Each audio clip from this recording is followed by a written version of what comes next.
رمضان ماه تقواست. تقوا چیست؟ تقوا عبارت است از اون حالت مراقبت دائمی که موجب می شود انسان به کجراهه نرود و خارهای دامنگیر دامن او را نگیرد. تقوا در واقع یک جوشنی است، یک زرهی است بر تن انسان با تقوا که او را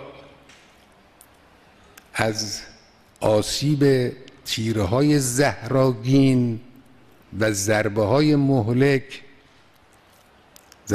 مهلک معنوی محفوظ و مصون می‌دارد.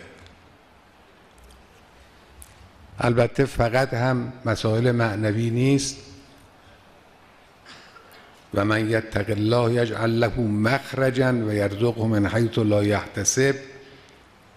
در امور دنیوی هم تقوا تأثیرات بسیار مهمی دارد. اینجا مرکز مقاومت است.